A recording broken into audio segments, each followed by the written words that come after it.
Une fois les caméras éteintes, ces célébrités redeviennent des parents comme les autres. Elles ont accepté de se confier à Rémi, lui-même papa. Voici leur quotidien. Parents d'abord. Bonjour à tous, nouvelle saison de ce programme que vous êtes de plus en plus nombreux à écouter. J'ai la chance d'avoir aujourd'hui à mes côtés un animateur très populaire, un couteau suisse, aussi bien capable d'animer des grands divertissements sur TF1 que des tranches d'infos beaucoup plus sérieuses sur LCI. Il s'agit... Encore que, dit-il, il s'agit, vous l'avez reconnu à sa voix, de Christophe Beaugrand. Bonjour Christophe. Bonjour, merci. Bonjour Rémi, ça va bien ? Ça va très bien et c'est moi surtout qui vous remercie d'avoir accepté d'être le parrain de cette deuxième saison. Je suis honoré. Vous allez, c'est le principe de ce podcast, nous plonger dans votre quotidien de papa avec votre mari Guylain. Vous avez un enfant. Première question toute simple. Est-ce que vous pouvez nous le présenter, nous le décrire ? Comment s'appelle-t-il ? Quel âge a-t-il ? Et physiquement, à quoi ressemble-t-il ? Alors, à quoi ressemble-t-il ? C'est un mystère. C'est vrai que je publie des photos de lui de temps en temps sur les réseaux sociaux, mais je masque son visage avec un petit smiley pour respecter aussi sa, on va dire son intimité, puisque lui il n'a pas demandé à être une personnalité publique en tout cas. Donc il s'appelle Valentin. Il a maintenant 10 mois. Il va avoir j'ai fêté son premier anniversaire le 9 novembre. Il est né le 9 novembre 2019. Donc là, on est à la rentrée. Il va bientôt fêter ses 10 mois et c'est un petit garçon absolument épatant, formidable, qui nous a amené beaucoup de joie et de bonheur dans notre quotidien. On était déjà très bien, très heureux avec mon mari Ghislain, et là, j'avoue que ça nous a apporté un petit supplément d'âme. Et je pense que tous les parents qui nous écoutent savent ce que c'est, ce que ça représente de fonder une famille. Donc voilà, c'est un petit bonhomme qui est très très en forme, qui veut absolument marcher, qui est plutôt assez vif, plutôt moteur, en avance, ouais, très moteur, mais il parle aussi beaucoup. Enfin, il parle. Il fait beaucoup de bruit. En tout cas, il fait beaucoup comme ça. Enfin, c'est un bébé en même temps, c'est normal, mais je comprends pas encore toujours tout très bien. Non, mais ce qui est impressionnant, c'est de voir à quel point dès le plus jeune âge, un bébé a sa petite personnalité. C'est une petite personne depuis le début, en fait.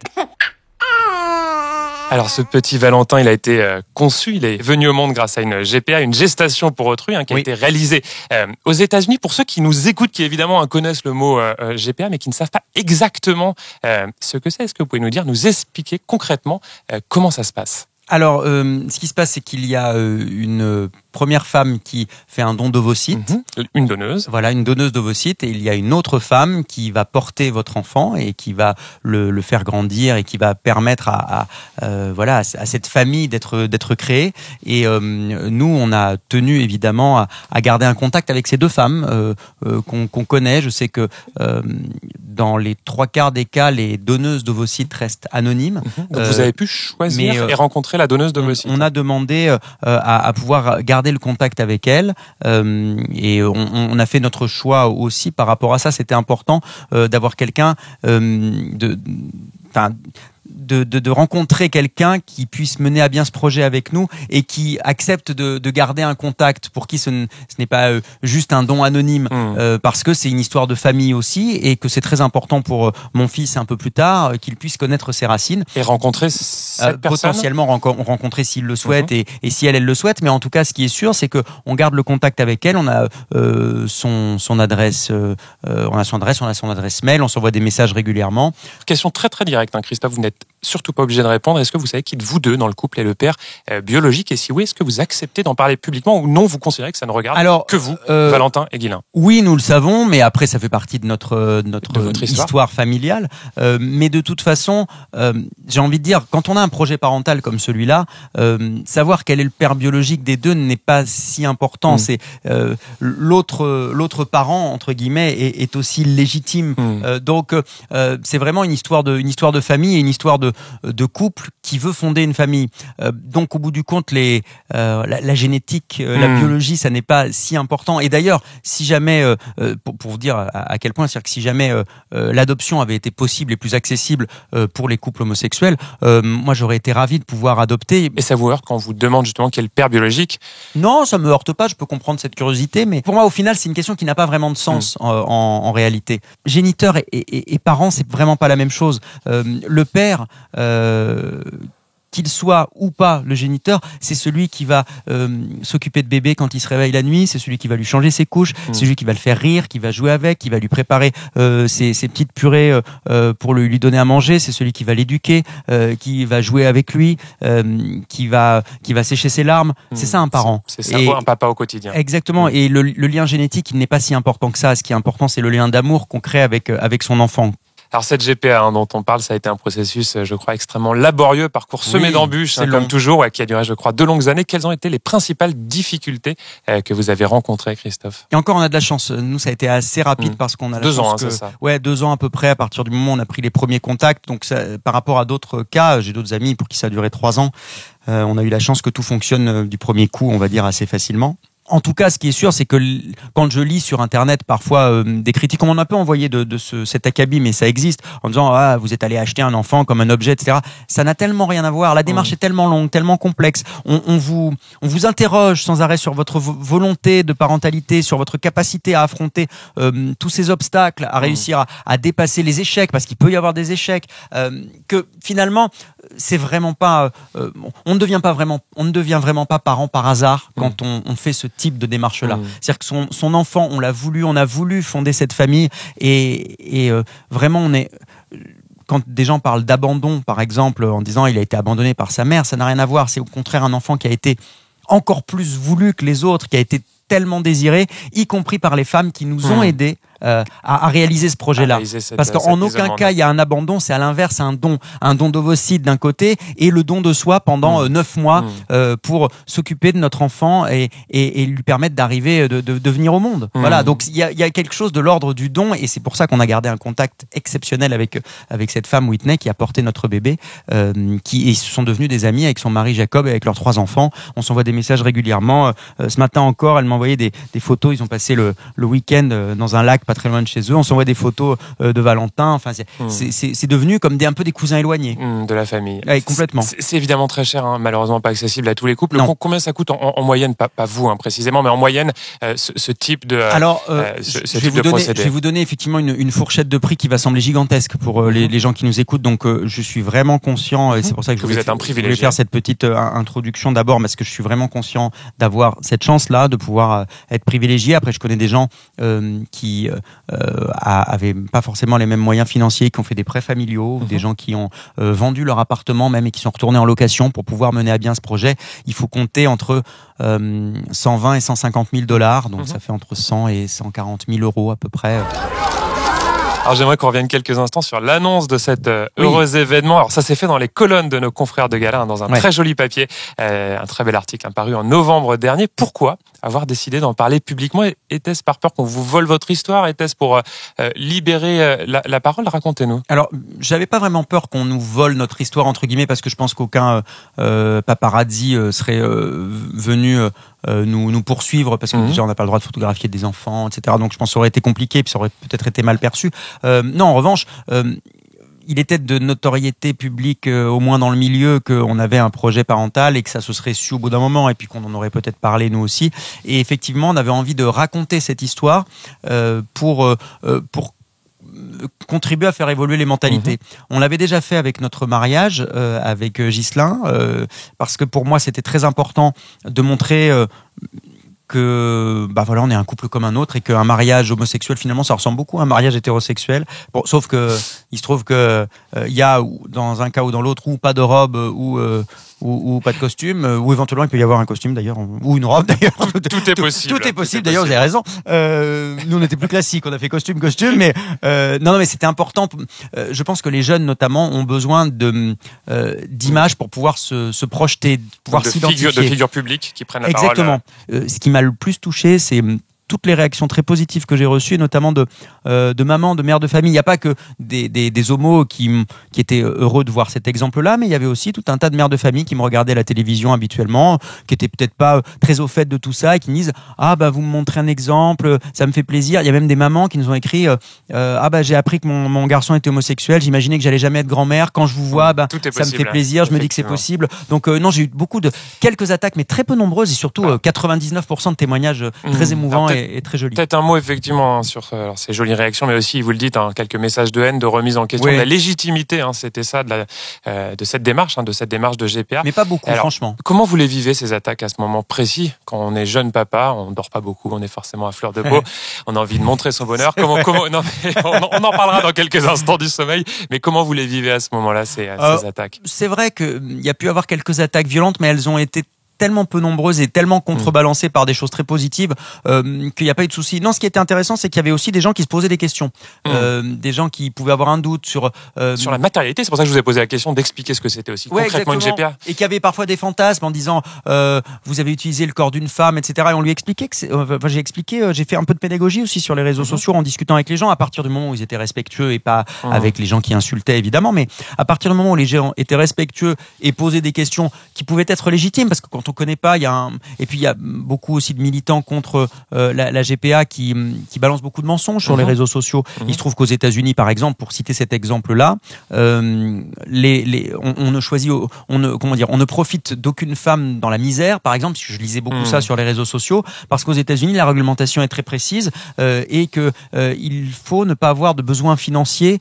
L'argent ne peut pas être une motivation financière, donc il faut avoir un minimum de revenus, il faut avoir une vie stable avec un couple, il faut avoir fait ses enfants, etc. Donc c'est en aucun cas une femme dans la misère. Alors je crois que c'est ce qui se passe, hélas, dans certaines autres filières comme en Ukraine, par exemple. On en parle en ce moment, effectivement. Mais voilà, parce qu'il y a des questions qui se posent. Mais aux États-Unis, il y a ce qu'on appelle une filière éthique. C'est ça que j'essaye de faire aussi, un peu de pédagogie pour expliquer. Et puis après, je peux comprendre qu'on se pose des questions. Donc il suffit d'écouter, d'échanger et de comprendre les critiques et d'essayer d'expliquer comment on a vécu les choses pour faire avancer les mentalités. Je fais un petit pas de côté sur les réseaux sociaux où vous êtes, alors là pour le coup régulièrement, même très régulièrement, la cible de messages homophobes, violents. Comment est-ce qu'on arrive à se protéger?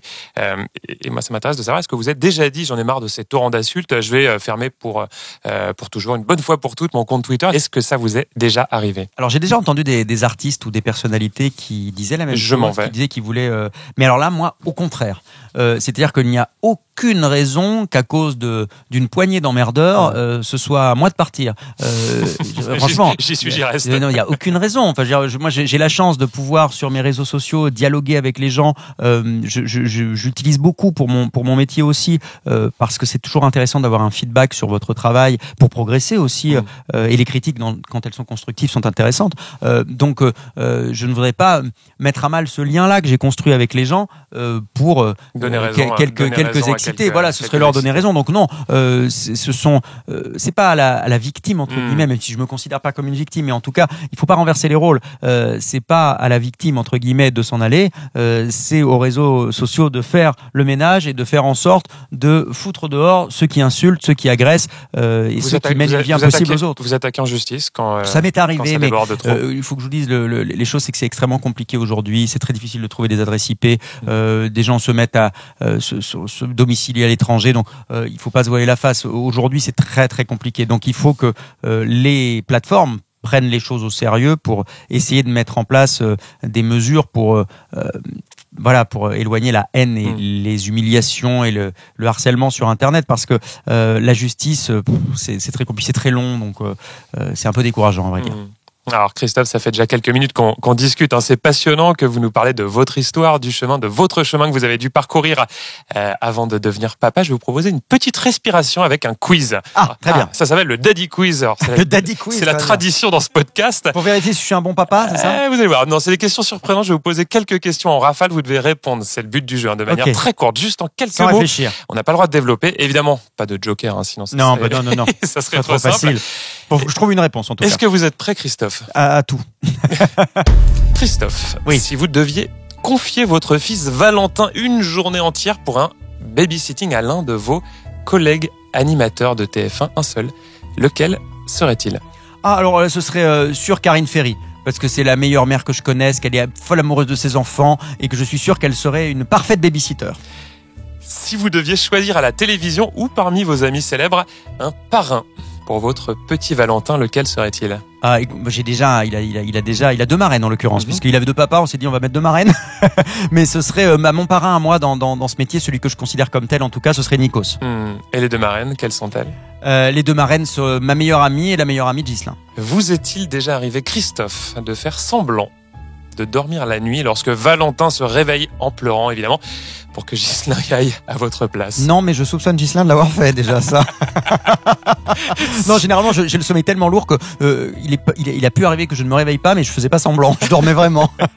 Si dans quelques années, Valentin vient vous voir et vous dit « Papa, je veux devenir candidat de télé-réalité, un univers que vous avez pratiqué dans le passé, je vais le pistonner, alors Qu'est-ce que vous lui répondez ? Je lui donnerai des trucs. Bah, si ça l'amuse vraiment, pourquoi pas, je dirais de se méfier quand même, de faire attention. Je lui donnerai des conseils. Dernière question de ce Daddy Quiz. Songez-vous déjà avec Ghislain à avoir un deuxième enfant ? Pas encore. Peut-être ça va venir, là pas tout de suite. Laissez-nous profiter de notre première paternité. Allez, on poursuit notre discussion avec une question là encore très directe. Comment est-ce que vous allez vous faire appeler, vous et Ghislain, par Valentin quand il sera en âge de parler ? Est-ce que l'un de vous deux, ça sera papa, l'autre par un autre petit nom ? Est-ce que les deux se feront appeler papa ? Racontez-nous tout. Oui, je pense qu'en fait, c'est une question qu'on nous pose souvent dans notre environnement proche. Qui intrigue. Amis. C'est effectivement un sujet qui peut intriguer. Oui, bien sûr. Le quotidien d'un... en fait, on a envie tous les deux de se faire appeler papa, donc je pense qu'on va... j'ai des amis, pour le coup, un couple de filles qui ont fait ça, et du coup, c'est maman. Et parfois quand il y en a deux à côté, ça s'accompagne d'un prénom pour savoir à qui on parle plus précisément, mais a priori ce sera papa. Après ce sera papa et papa, donc ce sera papa lui, Ghislain et papa peut-être Christophe. Et papa Christophe. Ce sera lui de choisir en même temps. Donc on va voir comment les choses évoluent. Pour l'instant, quand il nous appelle, c'est essentiellement donc c'est pas encore très clair. On va voir. Ça va arriver vite. Mais oui, je crois. Ouais. Cette histoire, votre histoire que vous nous faites vivre, Christophe, avec beaucoup de sincérité, comment est-ce que vous allez la raconter à Valentin ? Est-ce que vous avez déjà commencé à lui raconter ? Comment ça va se passer ? Oui, c'est très important de lui raconter d'où il vient, de lui raconter ses racines, parce que je pense qu'il n'y a rien de pire que de mentir à un enfant ou que de ne pas lui raconter les choses. Et pour tout vous dire, j'en avais parlé avec pas mal de gens qui ont déjà eu recours à des GPA, et puis j'en avais discuté avec des pédopsychiatres aussi, et beaucoup croient en la mémoire utérine et au fait que les enfants comprennent des choses. Donc pendant la grossesse, on est allé aux États-Unis, on avait fait la première échographie des 5 mois avec Whitney, et je lui avais beaucoup parlé en approchant ma bouche du ventre de Whitney. Et puis ensuite, quand on est reparti en France, puisqu'on pouvait évidemment pas passer la grossesse aux États-Unis, évidemment, j'ai continué régulièrement à envoyer des messages que j'enregistrais sur mon téléphone, des messages audio, pour qu'il l'entende et qu'elle lui faisait écouter. Et par exemple, on avait acheté un petit livre de musique avec les pages, on appuie sur les boutons, etc. Et du coup, elle lui faisait écouter régulièrement. Elle nous envoyait des vidéos où on voyait qu'il réagissait en bougeant des chansons en français. Et il avait une préférée, et je peux vous confirmer que c'est toujours sa préférée aujourd'hui. Il adore quand je lui chante, c'est l'araignée Gypsy, monte à la gouttière. Je pense que ceux qui... Tiens, voilà la pluie, Gypsy tombe par terre. Il adore. Et alors je sais pas si ça lui rappelle effectivement quand il était dans le ventre de Whitney, c'est possible. En tout cas, on a toujours tout raconté, même nouveau-né. Je lui ai raconté, on lui a raconté pour le coup très simplement. On lui disait voilà, on est deux papas, on était parents, on avait très envie de faire un bébé. Et du coup, quand on explique les choses simplement à des enfants, ils sont en mesure de comprendre. Il suffit de leur expliquer. Ils sont en mesure de comprendre, mais parfois les enfants sont cruels, on le sait, notamment dans les cours de récréation à l'école. Est-ce que vous avez peur, en toute sincérité, que votre fils Valentin puisse un jour souffrir du regard des autres, se sentir différent? Je mets évidemment le mot différent entre guillemets. Oui, je comprends. Parce qu'il a deux papas. Alors, c'est une crainte que vous avez. Vous voulez que je vous dise, j'ai vraiment pas peur du regard des enfants. Généralement, le problème il vient des parents. Mais quand on élève son enfant correctement et qu'on apprend à son enfant la différence et la tolérance, je suis pas très inquiet. Peut-être il peut y avoir une surprise au début, une curiosité. Tous les gens sont pas opposés. Alors évidemment, si vous tombez en classe avec des enfants dont les parents sont manifs pour tous, oui, ça va peut-être être un peu compliqué. Si jamais vous avez la chance de tomber sur des parents qui sont un peu ouverts, même s'ils connaissent pas trop l'homoparentalité, justement nous rencontrer permettra peut-être pour eux de faire tomber un certain nombre de clichés, de stéréotypes.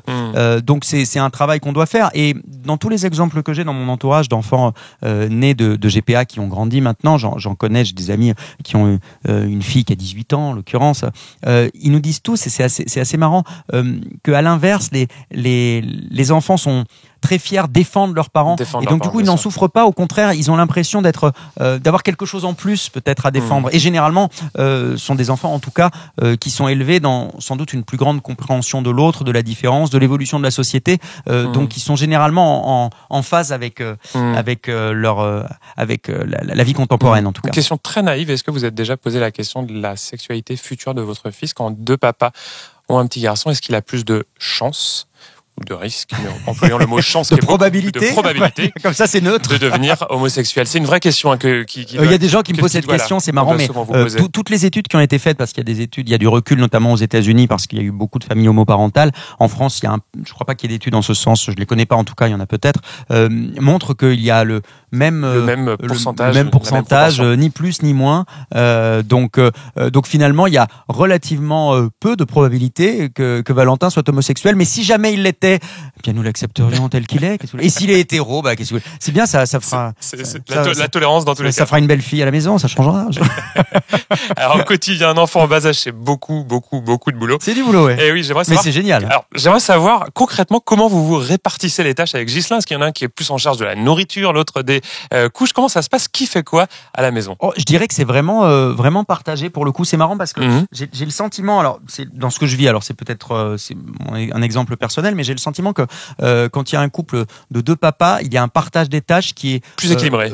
En tout cas plus naturellement équilibré. J'ai l'impression que dans les couples hétéros que je connais en tout cas, donc je voudrais pas trop m'avancer, mais quand même très souvent il y a quelque chose qui fait que on dit il y a les tâches maternelles quand même. Donc voilà, c'est la maman à qui on laisse faire beaucoup de choses et le papa fait un peu moins. Déjà évidemment quand la maman donne le sein par définition, voilà forcément le papa il peut rien faire. Mais du coup nous j'ai l'impression que c'est vraiment à égalité. Alors après oui, je suis un peu plus moi c'est moi qui prépare la bouffe à la maison, même pour toute la famille. Donc je suis peut-être un peu plus, j'aime bien, je prépare les petits pots, ce genre de choses. Mais Ghislain donne autant à manger à Valentin que moi. C'est peut-être un peu plus moi qui prépare parce que je pense que s'il préparait je pense que Valentin ne voudrait pas en manger. Ce serait une catastrophe, donc c'est peut-être pour ça. Mais non, c'est très équilibré et je pense que c'est très sain Puis après, ça dépend des moments. Quand j'ai des coups de bourre professionnels, Ghislain est un peu plus, un peu plus à fond et inversement. Donc après, tout se fait de manière assez équilibrée dans le cadre d'un foyer, comme tout un chacun. Alors dans votre couple, dans votre foyer justement, comment est-ce que vous avez géré l'arrivée de Valentin? On sait que, on le disait tout à l'heure, les jeunes parents ne dorment pas beaucoup. Ça peut être propice, source d'engueulade. Est-ce que ça a été le cas dans votre couple ces premiers mois de tempête, de tornade? Pour le coup, oui, c'est une petite tornade qui arrive, mais on a de la chance parce qu'on a un petit garçon qui est très vif, qui a une pêche d'enfer, mais qui dort bien. Avant ces 2 mois, il dormait, il faisait ses nuits quasiment complètes, donc franchement, ça allait. Et sinon, non, j'ai été surpris en fait. On était un peu, comment dire, au tout début, on se disait, voilà, il y a quand même une crainte, est-ce qu'on va assurer, etc. Et finalement, c'est marrant, moi je m'y préparais depuis des années, j'ai toujours eu envie de devenir papa, c'était, je me sentais vraiment prêt, mais on s'est rendu compte, moi je me suis senti très apaisé, très serein. Donc il y a eu quelque chose de l'ordre de, les choses se sont faites de manière très naturelle. Et au contraire, non, on s'engueule presque moins qu'avant. Parce que on s'engueule toujours un petit peu. Il a un sale caractère quand même, mais du coup, non, mais ça se passe de manière très naturelle. Est-ce qu'on va garder une vie amoureuse, une vie intime, même quand on n'a plus une minute à soi? Alors, un peu moins quand même, mais oui, mais on a la chance que mamie habite à côté. J'ai ma maman qui habite à côté de chez nous, à quelques kilomètres, exactement. Donc du coup, quand on a besoin de se faire un petit repas en amoureux, de se retrouver un peu, et ma mère est tellement heureuse de pouvoir s'occuper de son petit-fils. Elle est totalement gaga. Donc ça fait plaisir à tout le monde. Donc non, et c'est vrai que dans un couple, quel qu'il soit, et je pense que ceux qui nous écoutent et celles qui nous écoutent seront d'accord, il faut se réserver toujours des petits moments à deux, garder des moments d'intimité, parce que sinon, oui, on peut se faire vite, dépasser par le quotidien avec un bébé. Alors, on parlait de votre maman, vous avez perdu votre papa très jeune, au début des années 2000. Ouais, j'avais 24 ans. Ouais. Et lui, seulement 55 ans, emporté par un cancer. Est-ce qu'il vous arrive d'imaginer le grand-père qu'il aurait été? Ah oui. Visualiser en train de jouer avec le petit Valentin. C'est frustrant, parce que alors maintenant, ça fait très longtemps que mon père est décédé, ça va faire 20 ans l'année prochaine, donc j'ai appris à vivre sans lui évidemment, mais j'y pense très souvent, bien sûr. Vous lui rendez hommage parfois sur les réseaux sociaux? Ça m'arrive, oui, sur la fête des pères récemment, et c'est vrai que oui, forcément, on se dit comment il aurait. J'aurais été curieux de lui présenter Ghislain, il se serait bien entendu, je pense. J'aurais tellement aimé qu'il puisse être à notre mariage. J'aurais tellement aimé qu'il puisse voir que professionnellement ça se passe bien pour moi. Je pense qu'il aurait été tellement fier que je sois aux grosses têtes. Il était fan des grosses têtes quand j'étais petit. On écoutait tout le temps Philippe Bouvard. Ouais, c'était culte. Je pense qu'il aurait été très fier. Il m'a entendu dans On va se gêner chez Ruquier quand j'avais déjà commencé avant qu'il s'en aille. Donc il m'a vu en tout cas commencer à réussir ma vie professionnelle et je pense que ça l'a épanoui. Et la vie personnelle, ce petit garçon, il aurait évidemment gaga. Ah ouais, je pense qu'il aurait été gaga. C'était quelqu'un de très ouvert et c'est rigolo parce que je suis toujours très marqué par évidemment mon enfance et mon passé. On a passé tous nos étés sur le bassin d'Arcachon parce que on est originaire du sud-ouest de la France et mon papa avait un petit voilier et on allait faire du bateau sur le bassin d'Arcachon à l'île aux oiseaux, etc. Et il se trouve que pendant les vacances là au mois d'août, on a loué une maison au Pilat sur mer à côté de la dune du Pilat. Donc je vais lui faire ses premiers pas dans le sable, lui faire ses premiers pas dans le sable et les pieds dans l'eau du bassin. C'était symboliquement quelque chose d'important, familialement aussi. Je pense que mon père aurait été très content de ça. Donc ouais, c'était important pour moi. Et pour conclure ce podcast, j'aimerais vous laisser, Christophe, le mot de la fin. Ah bon Imaginons que votre petit Valentin tombe justement sur ce podcast dans quelques années. Je croyais que ça existera encore, les podcasts, d'ici là. Ça sera comme une bonne vieille VHS. Oui, on dira, dans un magnétoscope. Qu'est-ce que c'était ringard, alors? Imaginons qu'il tombe quand même sur ce podcast. Quel message souhaiteriez-vous lui adresser à Valentin? Oh, alors ça, je ne m'étais pas préparé. Je vais y aller sans réfléchir.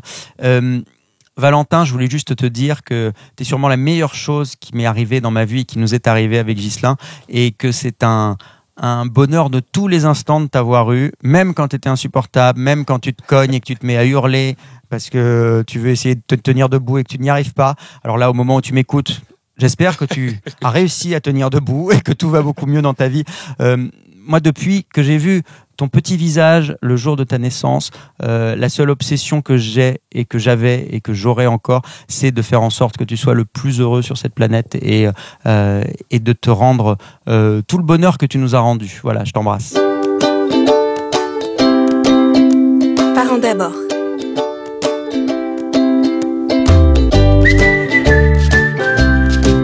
Et je rappelle que vous pouvez retrouver ce podcast sur le site de Télé Loisirs, mais aussi sur les plateformes Deezer, Spotify, Pipa ou encore Apple Podcast.